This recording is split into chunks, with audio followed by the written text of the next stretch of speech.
વંદન એક બાજુ ભોજનનો સમય થયો છે અને અમારે ભાષણનો સમય થયો છે. બેની વચ્ચે અમારે વાત કરવી છે ત્યારે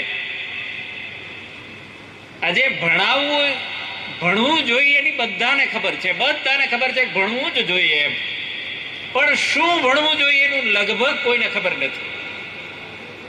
તો એ આ વિષયને પસંદ કરીને જેમણે આ સેમિનાર ગોઠવ્યો છે એમને હૃદયના વંદન કરું છું કે આવા સરસ વિષયનો એને સેમિનાર રાખ્યો અને તમને બધાને નિમંત્રિત કર્યા.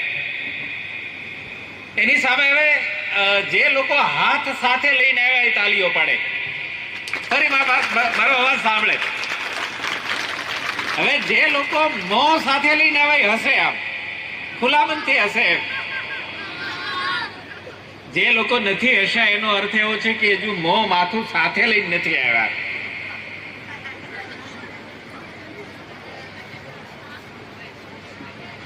વર્ષો પહેલા શિક્ષક હતો એટલે એક વર્ગખંડને વ્યવસ્થિત કેવી રીતે કરવો એ માટેની આ તરકીબ તમારી સામે મૂકી કે તમે સતત 2 કલાકથી સાંભળો છો અને એક બાજુ વાલી બેઠા છે, તમારા મા બાપ બેઠા છે, એક બાજુ શિક્ષકો બેઠા છે, એટલે તમારી તાકાત નથી કે તમે આડાવડા થઈ શકો અને 2 કલાકથી સતત બેઠા છો. એટલે તમને એમ કીધું કે ભાઈ 2 હાથે તાલી પાડો તો થોડાક કંઈક ફ્રેશ થાવ અને પછી મારી સાથે વાતમાં જોડાઓ.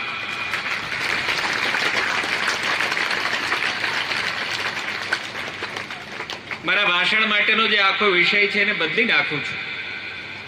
વર્ષો પહેલા જયારે આ દેશ આઝાદ નહોતો અને ત્યારે સમગ્ર ગુજરાતમાં જુદા જુદા રાજા રજવાડાઓના રાજ્ય હતા, એવી રીતે વડોદરામાં ગાયકવાડ સરકારનું રાજ્ય. ગાયકવાડ સરકારને પુત્ર નહીં, હવે પુત્ર વગર એ મરે તો એ રજવાડું કોને સોંપવું? એટલે એને શોધ કરી કે ભાઈ આપણા ગાયકવાડ પરિવારના 2-3 પરિવાર ક્યાંય વડોદરાથી દૂર એક ગામમાં રહે છે ને એને બોલાવો. એને બોલાવ્યા, એમાં તમારી જેવડા 3 છોકરાઓ, તમારી જ ઉંમરના 3 છોકરાને બોલાવ્યા અને ગાયકવાડ સરકારે પૂછ્યું કે ભાઈ તને અહીંયા શું કરવા બોલાવ્યો છે? તો કે મને કાંઈ ખબર નથી, મને તો અહીંયા લઈ આવ્યા અને હું તમારી સામે હાજર થયો, મને કાંઈ ખબર છે નહીં એમ. બીજા છોકરાને પૂછ્યું કે ભાઈ તને અહીંયા શું કરવા લઈ આવ્યા છે? તો કે મને કાંઈ ખબર નથી, અમારા 2 ભાઈને લઈ આવે, એની સાથે મને ગાડીમાં બેસાડીને લઈ આવે એટલે હું પણ તમારી સામે અહીંયા હાજર થયો, બાકી મને કાંઈ ખબર નથી એમ. ત્રીજા છોકરાને પૂછ્યું કે તને શું કરવા લઈ આવ્યા? તો કે મને રાજા બનાવવા માટે લઈ આવ્યા છે. મને ખબર છે કે ગાયકવાડ સરકારના વંશજમાં કોઈ પુત્ર નથી અને એ પુત્રની જગ્યાએ રાજા બનાવવા માટે મને અહીંયા લઈ આવ્યા છે. હું રાજા બનવા માટે આવ્યો છું. અને એ આપણા સયાજીરાવ ગાયકવાડ અને ગુજરાતના મોટા ભાગના ગામડામાં એને રાજ્ય કર્યું. એટલું જ નહીં, મારે તમારી સાથે વાતને એમ જોડવી કે આજે કન્યાની સંખ્યા વધારે છે. આખું ગુજરાત જો કે કન્યાની સંખ્યાથી જ નિશાળો ચાલે છે. કન્યાની સંખ્યા જો ઓછી થઈ જાય તો નિશાળો ચાલે એવી સ્થિતિ આજે નથી. તો આ કન્યા કેળવણી કે જ્યારે કન્યાને નિશાળે આવવાનો અધિકાર નહોતો, વાલી એને નિશાળે મોકલતા નહોતા. 1901માં અમરેલી એટલે મારું ગામ છે, એની બાજુમાં ઈશ્વરિયા ગામ છે. ઈશ્વરિયા ગામના એક આપણા સાંસદ છે રૂપાલા સાહેબ, એમના ગામથી 1901માં ઈશ્વરના નામ ઉપરથી એક ગામ ઈશ્વરિયા, એટલે એ ઈશ્વરિયા ગામથી કન્યા કેળવણીની શરૂઆત કરી 1901 ની અંદર. અને રાજની અંદર કાયદો કર્યો કે ભાઈ કન્યાને ફરજિયાત ભણવા મોકલવાની અને જે ભણવા ન મોકલે ને દંડ ભરવાનો. જે દંડ ન ભરી શકે એ આ રાજ્ય છોડીને ચાલ્યા જાય. તો આજે 125 વર્ષ પછી એ સારા દિવસો આપણને દેખાઈ રહ્યા છે કે આજે કન્યાની સંખ્યા વધારે છે અને ગુજરાતની ઘણી બધી શાળાઓ છે કે જે મોટે ભાગે કન્યાની સંખ્યાથી ટકી રહી છે. જો કન્યાની સંખ્યા ઓછી કરી નાખવામાં આવે તો મને લાગે છે કે શાળાઓ બંધ થાય એવી આજની સ્થિતિ છે. એટલે એ જેણે વિચાર મૂક્યો છે એને વંદન, અને આજે તમારા વાલી તમને સ્કૂલે મોકલે છે એમને પણ વંદન કરી અને તમારી સાથે થોડી વાત કરવી છે. આપણે ભણવાની વાત કરી કે ભાઈ આપણે શાળામાં ભણવા માટે આવીએ છીએ, અમારા વાલી તમને ભણવા માટે મોકલે છે, એ સુખ દુઃખ વેઠી અને તમને ભણાવે છે. હકીકત તો મારે તમારી પાસેથી જવાબ લો કે તમારે ભણવું છે શું કરવા? આમાંથી કોઈ જવાબ આપે તો આપણે એને માઇક આપું, તમારે ભણવું શું કરવા એમ. ભણવું તો કોઈને ગમતું નથી, લેસન નથી. અને જે વિભાગની અંદર વયા ગયા છે, જે ભણ્યા છે, એની સંખ્યા વધતી જાય છે. એટલે ભણવું શું એ વાલી અને વિદ્યાર્થીએ નક્કી કરવું પડે. સૌથી પહેલા તો વાલીનો પ્રશ્ન છે કે દરેક વાલી એમ ઈચ્છે છે કે હું ભણી ન શક્યો, મારા દીકરાને મારે ભણાવવો છે. હું ડોક્ટર ન બની શક્યો, મારા દીકરાને મારે ડોક્ટર બનાવવો છે. હું એન્જિનિયર ન થઈ શક્યો, મારા દીકરાને મારે એન્જિનિયર બનાવવો છે. પણ આંબો હોય ત્યાં જ કેરી આવે, બોરડીમાં તો બોર જ આવે. આંબો હોય ત્યાં જ કેરી આવે, બોરડીમાં તો બોર જ આવે. બોર સિવાય બીજું કશું ના આવી શકે. એટલે શું ભણવું એ કરવા માટે 8મા 9મા 12મા ધોરણના વિદ્યાર્થી છે, મારે તમને હોમવર્ક લેસન એ આપવું છે કે તમને જ્યારે સાંજે સમય મળે ને ત્યારે નક્કી કરજો કે તમને શું ગમે છે. આપણે કોઈ આપણી જાતની તો તપાસ કરી જ નથી કે ભાઈ મારે શું ગમે છે તો હું શું કરી શકું તો સફળ થઈશ. એટલે તમારે માત્ર તમને જ્યારે સમય મળે તમારી નોટબુકના છેલ્લા પાના ઉપર લખજો કે તમને શું ગમે છે. ચિત્ર દોરવું ગમે છે, તમને આમ લશ્કરમાં પોલીસ જેવું થવું ગમે છે, તમને સમાજની સેવા કરવાનું ગમે છે, તમારે ડોક્ટર થવું છે, તમારે એન્જિનિયર થવું છે, તમારે સૈનિક થવું છે, તમારે પોલીસ થવું છે કે તમારે રાજકારણી થવું, શું થવું છે એ તમારામાં શું પડ્યું છે, તમને શું ગમે છે, તમારો વિષય કેવો છે, તમારી પસંદગી કેવી છે, એક વખત જાતે તમે કાગળ ઉપર લખતા થાવ. અને બીજા પાના ઉપર તમે એવું લખો કે મને શું નથી ગમતું.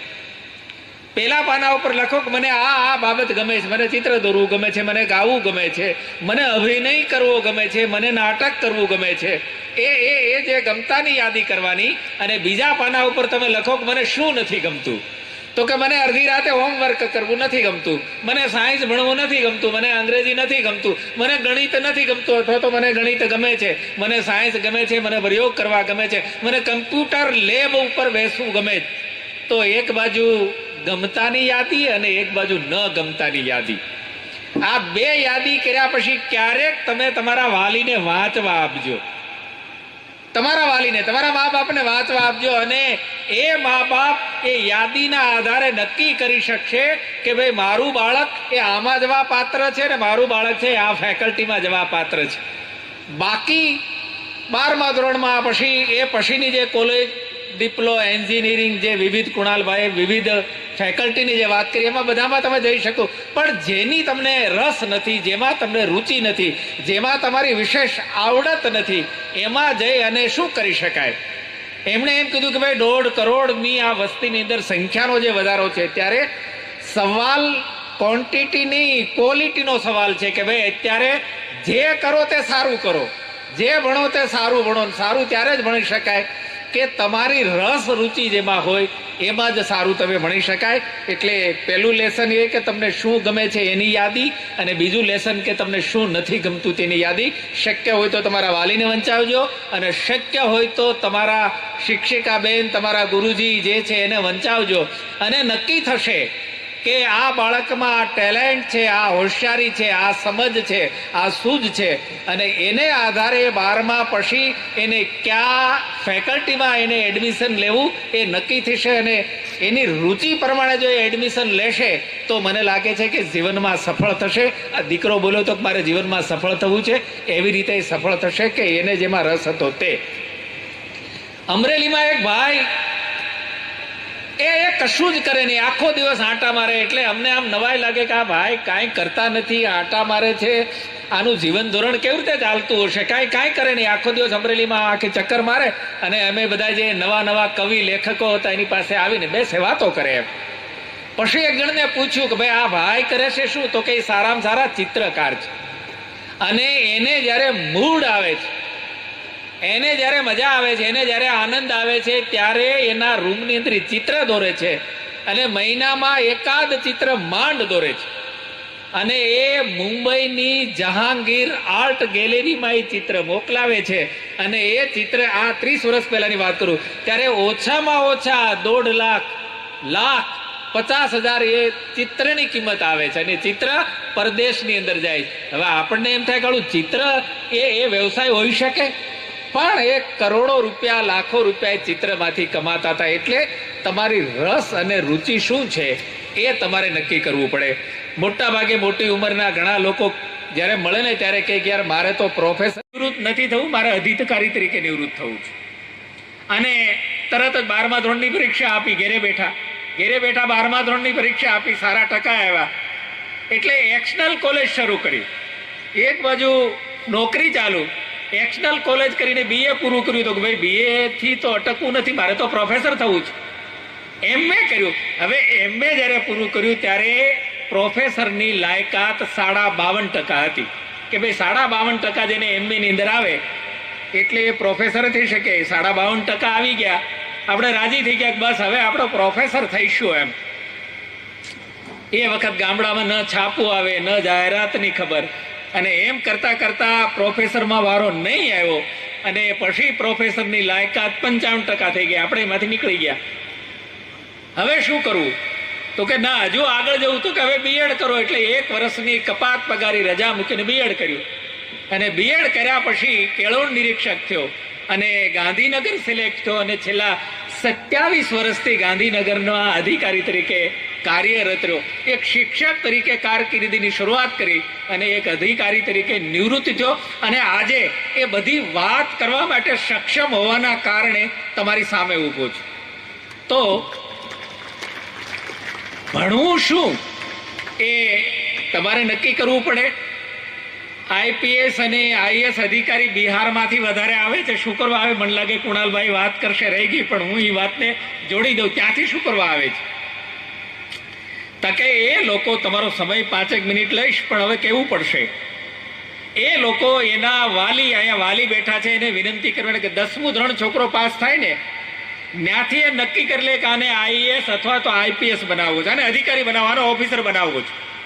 હવે આપણી પરિસ્થિતિ કેવી છે કે 10મા ધોરણમાં જો 80% કરતા વધારે આવ્યા એટલે દરેક વાલી, ત્યાં શિક્ષક પણ વાલીને સલાહ આપ્યા કે આને સાયન્સમાં જ મૂકજો. આડું ત્યાં કહ્યું સાયન્સ સિવાય ક્યાંય ભણવાનું જ નથી, સાયન્સ સિવાય ઘણું બધું ભણવાનું છે.